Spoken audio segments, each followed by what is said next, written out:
So, hello everyone. Hope you are all doing great. Today, in this talk, in context to the previous lecture, we are going to discuss the magnetic properties, the method to calculate the magnetic moment, and the CFSC calculations for various coordination compounds. Remember, friends, whenever we are using the word coordination compounds, we are always aware that coordination compounds have ligands, and these ligands are fundamentally of two different class, that is a strong field ligand and a weak field ligand. And based on this property of a ligand being strong field as well as a ligand being weak field, we would be able to decide the number of electrons, their state, that is whether they are paired or unpaired, and on that criteria we will be able to define its magnetic properties. So let us start with our section. First of all, we will be learning the magnetic properties. So whenever we say the magnetic properties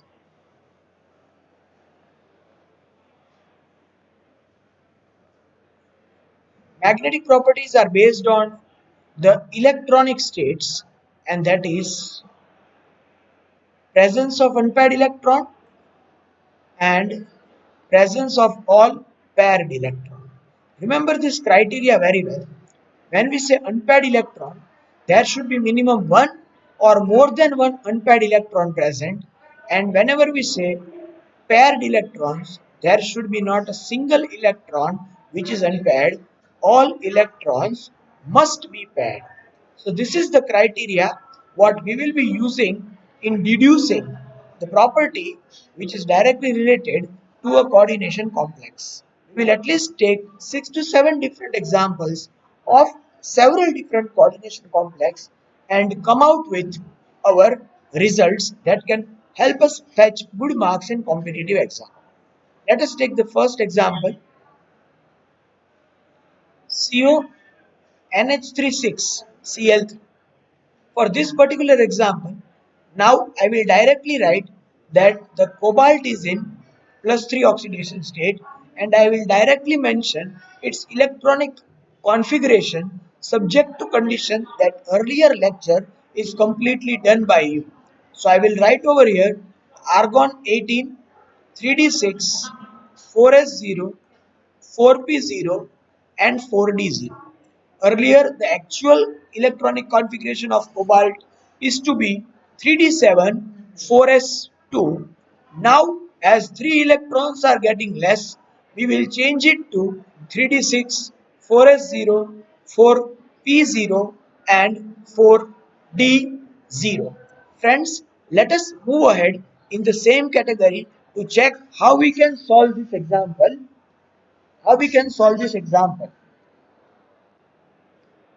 If we have cobalt in its plus 3 state and we write its electronic configuration over here, we have 6 electrons. So 1, 2, 3, 4, 5 and 6. Now we very well know that NH3 is a strong field ligand, and when an NH3 is a strong field ligand, we can pair it up. But always before pairing, make a habit of splitting the d orbitals into two different categories, and that is T2G and EG if the coordination number is 6. So when we split it into T2G and EG, we are aware that two orbitals go to the excited state and the remaining three orbitals remain at the ground state. So if we put up electrons according to the Aufbau and Pauli rule, we can see that T2G has 4 electrons initially and EG has 2 electrons initially. But as the ligand is a strong field ligand, pairing of these electrons take place, and hence the two electrons from the excited state come to ground state, and hence the actual electronic configuration becomes T2G6 EG0. So sometimes even if you are asked the electronic configuration for this particular complex, you will very specifically write that it is T2G6 EG0 on the basis of presence of a strong field ligand ammonia. Friends, now is the answer to our question that cobalt 3 plus will now get its electron arranged in a way where the unpaired electrons will get paired. Let us check how.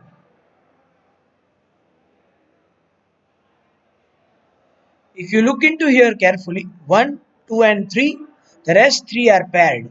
So we can check very well that all electrons are paired. When all electrons are paired, there are no unpaired electrons.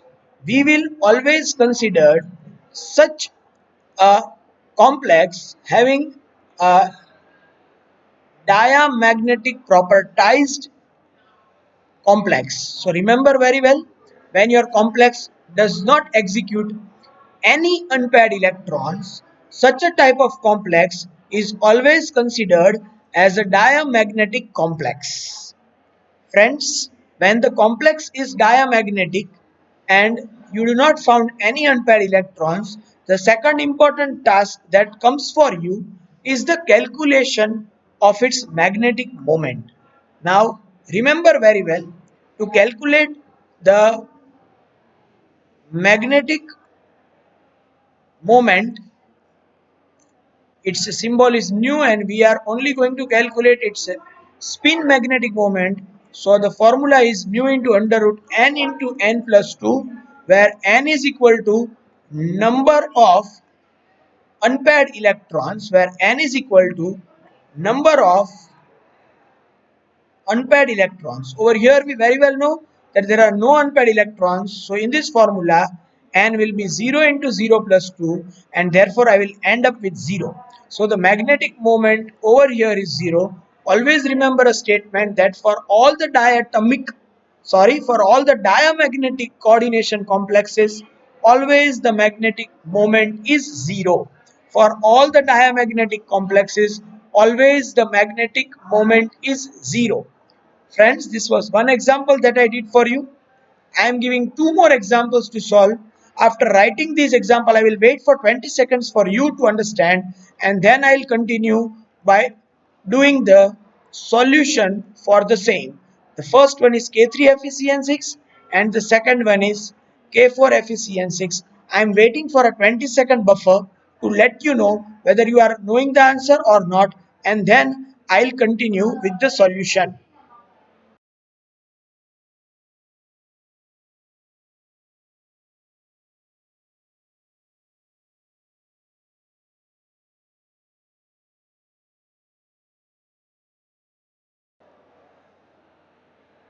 Hope friends you are getting the idea what I am telling. Now let us move ahead in this same section of discussion. If I have K3FeCN6, I will write Fe3 plus. If I have K4FeCN6, I will write Fe2 plus. This is what? This is the oxidation state what we have obtained. So over here it is argon 18, 3D5, 4s0. Over here it will be argon 18, 3d6, 4s0. So friends, you can very well check that when your Fe in your complex is in the plus 3 state, you have 5d electrons, and when your Fe is in the plus 2 state, you have 6d electrons. This difference in the d electrons will help you attain a change in the magnetic property as well as the magnetic moment, and that is what we are going to discuss over here. So be very alert. Fe3 plus. I will write it argon 18, 3d5, 4s0, 4p0 and 4d0. When we are denoting the orbitals, it is very clear from the orbitals itself. Sometimes this software takes few molecules by its own, and that might disturb you, but still we are in a learning process with this board, so sometimes there might be some issues with my writing. Please bear with me and support me, but I will be able to manage it for you. Don't worry.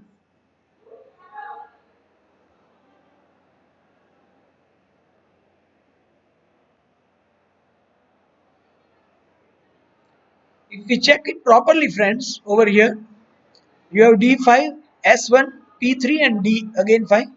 I have 5 electrons to put. So we are placing 5 electrons. But is this ligand a strong field ligand or a weak field ligand?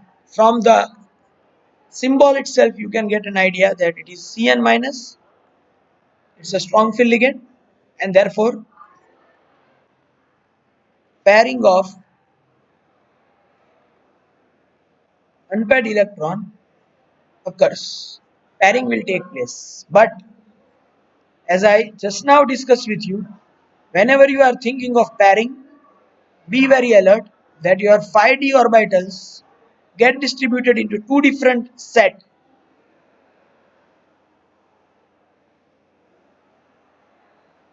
One set is T2G and second set is EG. I have 5 electrons over here. 3 electrons will be at the bottom and 2 electrons at the top. But as it is Cn minus, as it is a strong field ligand, always looking into it, pairing will occur. And when pairing occurs, initially it is T2G3 Eg2, but when pairing takes place, it becomes T2G5 Eg0. So for this particular complex, the electronic configuration will be T2G5 Eg0. Remember very well, friends, when it becomes T2G5 Eg0, the electronic configuration shifts to argon 18, 3d5, 4s0, 4p0, 4d0, and now thinking of its magnetic property,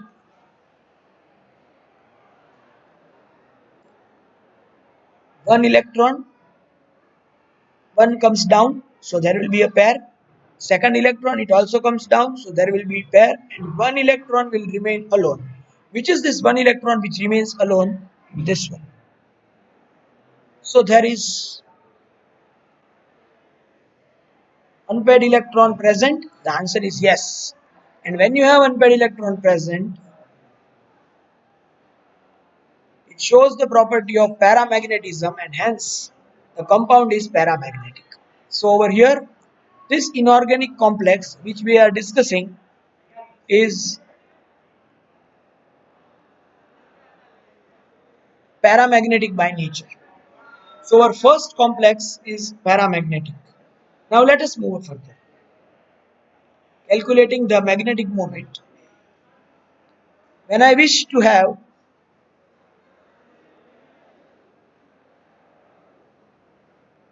magnetic moment calculation, nu spin under root n into n plus 2, one unpaired electron, because n is equal to number of unpaired electron, into 1 plus 2, it is 1 into 3 root 3, which is equal to 1.73. So over here it is very clear that the magnetic moment that comes out is 1.73 Bohr magneton. Bohr magneton, it's the unit. So we can say that for K3FeCN6, unpaired electron is 1, and when you have one unpaired electron, it is 1.73 Bohr magneton. So this is the first section solved for the first question, that it is paramagnetic and its magnetic moment is 1. Now let us move a step ahead, where we are going to think for this molecule. What is this molecule? It is K4 FeCN6. Let us now think for K4 FeCN6 and come to a conclusion.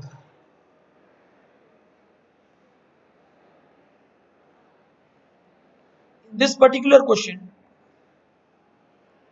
you have Fe in its 2 plus state, so it is argon 18, 3d 6, 4s 0, 4p 0, 4d 0. So these are the 3d, the 4s, the 4p, and the 4d.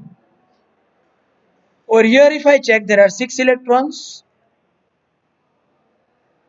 so it is 3d6. Now,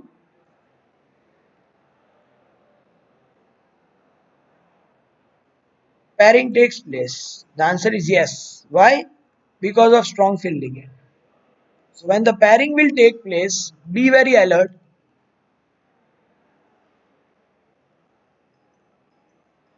It is something like this. You have T2G and you also have EG. So again I am mentioning this is T2G, this is EG. 3 orbitals, 2 orbitals. Initially there were 6 electrons. So the same electron if I mention over here, it will be like this. Now friends, we know that because of the presence of strong field ligand, this transition will occur. Pairing will take place. And when pairing takes place, it remains 3d6. But if you check very carefully,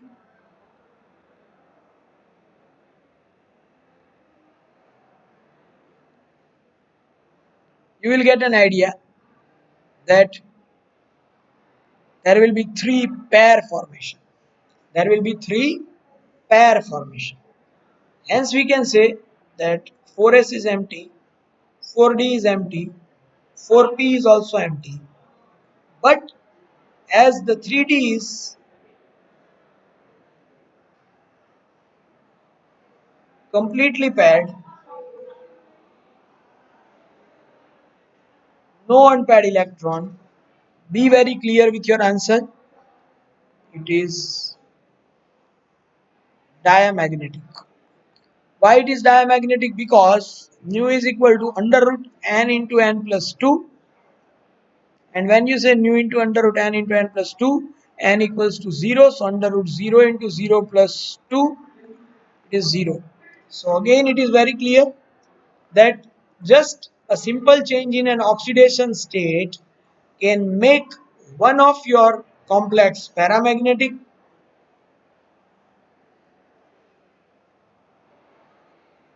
another set of complex diamagnetic. Over here the Bohr magneton is 0, that is mu is 0 over here. Okay, over here mu is non-zero, over here mu is equal to 0. Because here you will find one unpaired electron, here you will not find any unpaired electron. So sometimes very simple questions are asked in the exam where you are just supposed to identify the diamagnetic complex or the paramagnetic complex, or sometimes even the complex having Bohr magneton value 0. Let us take an exceptional example over here and then move ahead. Thinking about the exceptional example,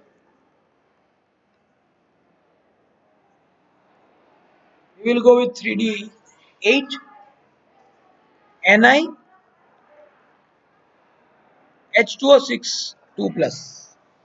Friends, NiH2O6 2 plus means it is nickel. When it is nickel, it is argon 18, 3D8, 4S0, 4P0, 4D0. Initially, 4S won't be 0, it will be 2, but as it is 2 plus, 2 electrons will be removed. Now,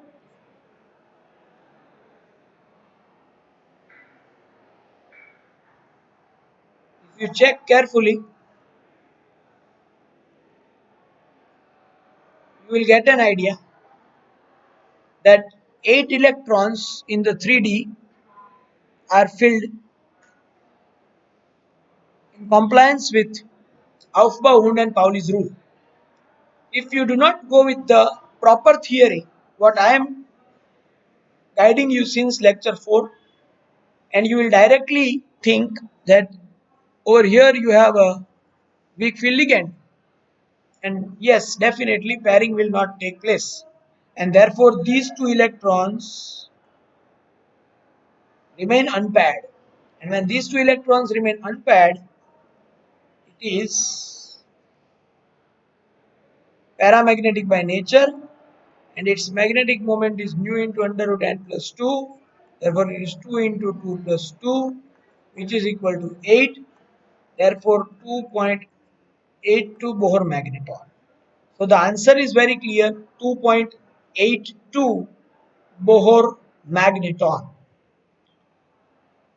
Keeping this exceptional word intact, I will now replace this H2O by a strong field ligand.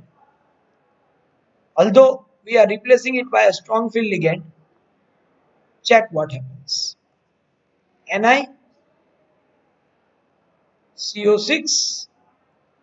2 plus.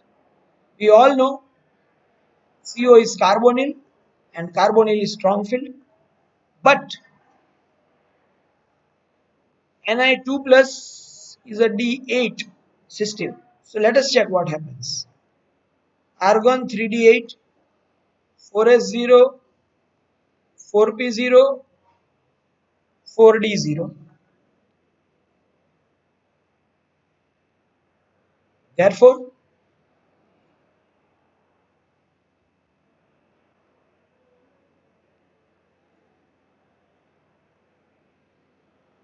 we will write 8 electrons over here. And suddenly, after writing 8 electrons, when you find out that your ligand is a strong field ligand, anyone will always suggest one simple thing, and that is pairing.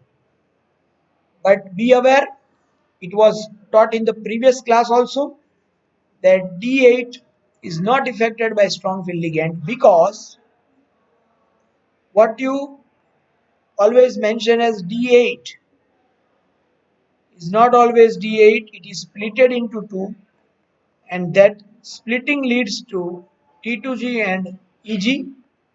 And when you have this two, that is T2G and EG, be very clear that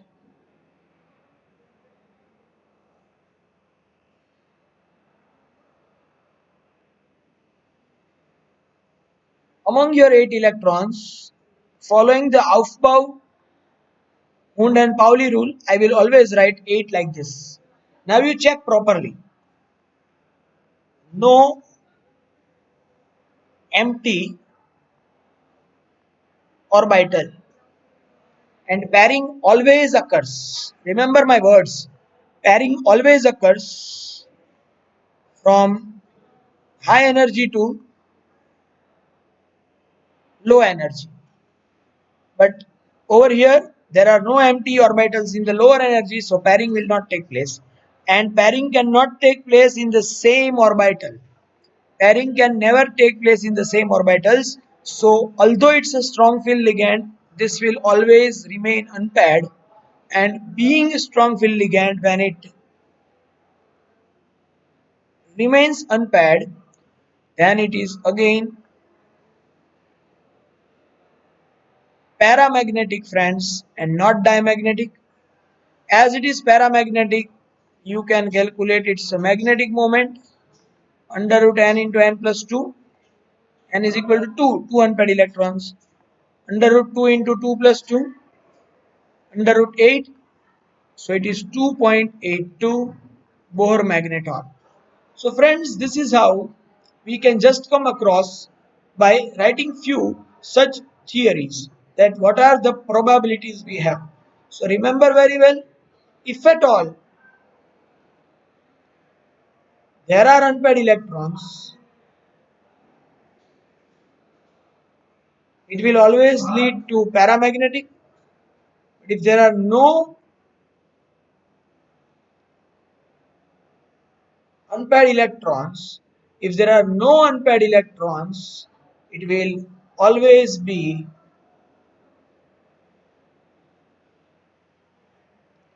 diamagnetic, and for all diamagnetic, Bohr magneton is 0, and for all paramagnetic, Bohr magneton will never be 0. So this is the difference which we should understand very clearly. I hope you are comfortable with what we are doing, because this topic, as of now, what we are discussing is covering two things, that is the magnetic property and the magnetic moment. I am still going to discuss three more structures: K2NiCl4, K2NiCl4. Here itself it is clear that this is weak field ligand, and over here this is strong field ligand. But in both the cases it is Ni2 plus D8. But again it has 4 coordination number and not 6. So remember, when the coordination number is 6 and the configuration is D8, no pairing occurs. This is very important. Remember this thing. When the coordination number is 6, orbital type is D8, no pairing occurs. But over here, coordination number is 4, things will change. Ni2 plus, argon 18, 3D8, 4S0, 4P0, 4D0. Now,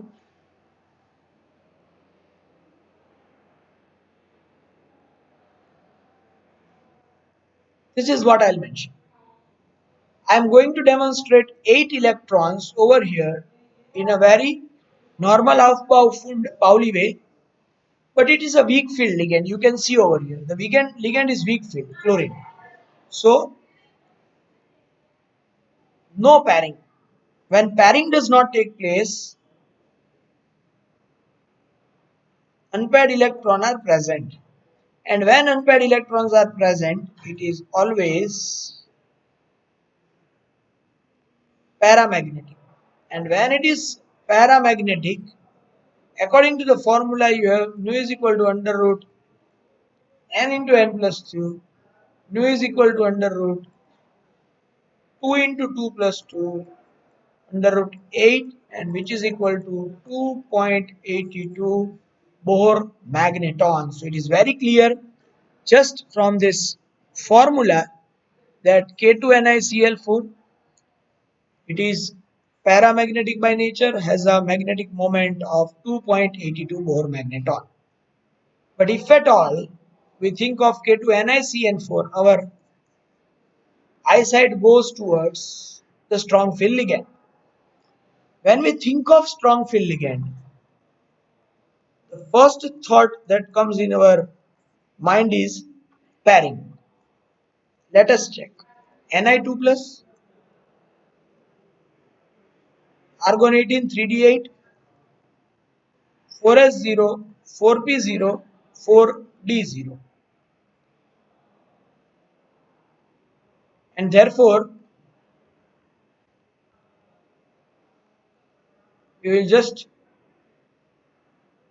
distribute the orbitals.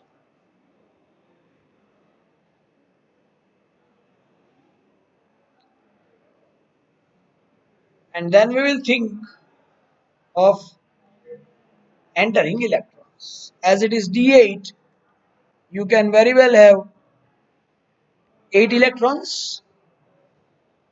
If you see these 8 electrons, you can find that as it is a strong field ligand, pairing might take place.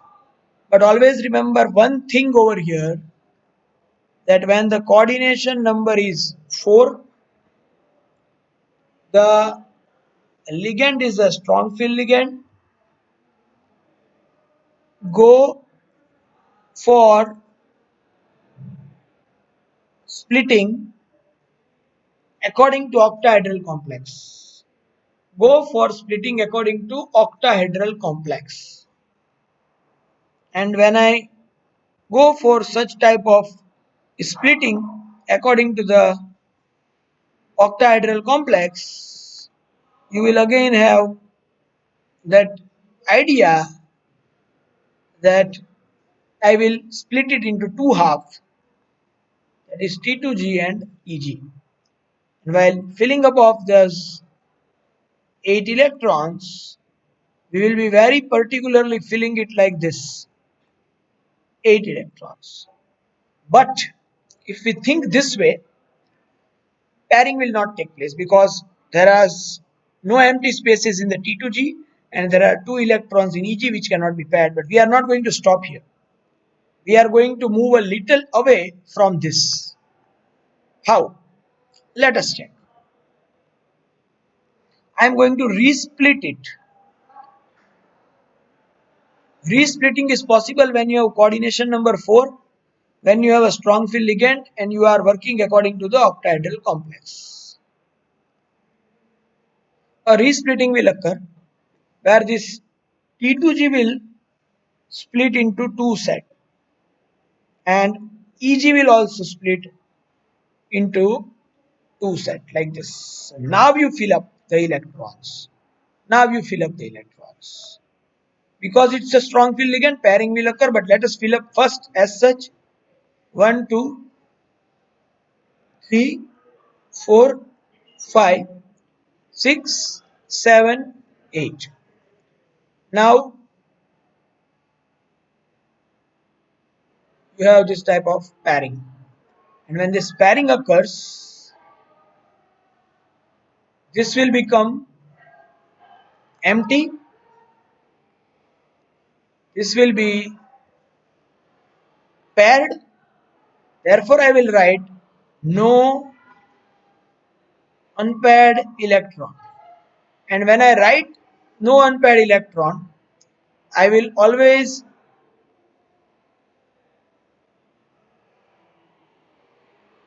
spell it as diamagnetic. So its magnetic property will be diamagnetic. So you can check it was paramagnetic over here, it's diamagnetic over here. Not only because of that strong field ligand, but because of the dual splitting. Splitting did not occur once, splitting occurred twice. And now when you go for the magnetic moment calculation, it is under root n into n plus 2 where n is equal to the number of unpaired electrons. It is 0 into 0 plus 2 under root 0 Bohr magneton. So friends, this is how you can just have an idea regarding the magnetic properties. This will give you a clear cut idea what are the magnetic properties, because this is very important. I hope I was able to make you clear regarding these magnetic properties, which included two very simple calculations. If you have any query up to this point in the coordination compounds, you can contact me, or even you can see different reference book available. I am here to discuss rather than teach, because this initiative of me discussing few fundamental points with you can help us solve many things. So if we check as of now, we are done with magnetic properties and we are done with magnetic moment. We are left with one topic over here completely, and that is CFSE calculation. We will take a total different class on CFSE calculation rather than involving it into this. So for this class, this much is enough. We are meeting again with the CFSE calculation in another video. Thank you. Practice well.